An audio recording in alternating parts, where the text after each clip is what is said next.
লক্ষ্মীপুর 4 আসন, আলেকজান্ডার আসলপাড়া 8 নম্বর ওয়ার্ড, যুব পরিষদের একজন কর্মী আমি, নাম হলো সুমন।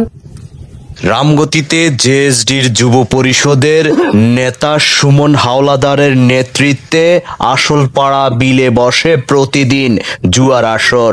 প্রশাসনকে ম্যানেজ করেই নাকি চলছে এসব জুয়ার আসর, আর এ সকল জুয়ার আসরে প্রতিদিন প্রায় 10 থেকে 12 লাখ টাকার জুয়া খেলা হয়, যার নেতৃত্ব দিচ্ছে জেএসডির যুব পরিষদের নেতা সুমন হাওলাদার। সরাসরি সুমন হাওলাদার সহ জুয়া খেলা অবস্থায় ভিডিও ফুটেজ ঢাকা বয়েজের হাতে। এভাবে যদি চলতে থাকে, সুমন হাওলাদারের এই জুয়ার আসরে জুয়া খেলতে এসে নিঃস্ব হয়েছে রামগতির অনেক তরুণ। এভাবে যদি চলতে থাকে তাহলে জুয়ার আসর বাড়বে, সন্ত্রাসী কর্মকাণ্ড বাড়বে, চুরি ডাকাতি ছিনতাই সহ আরো নানা অপরাধ বাড়ার সম্ভাবনা রয়েছে। রামগতির প্রশাসন কি ঘুমাচ্ছে নাকি দেখেও না দেখার ভান করে আছে।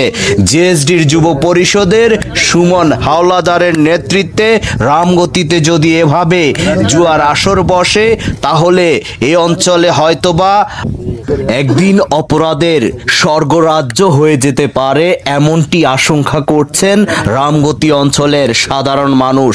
এখনই যদি জেএসডির যুব পরিষদের সুমন হাওলাদারের এই জুয়ার আসর না থামানো যায় তাহলে এটি হবে রামগতি তরুণ প্রজন্মের জন্য এক ধরনের অভিশাপ।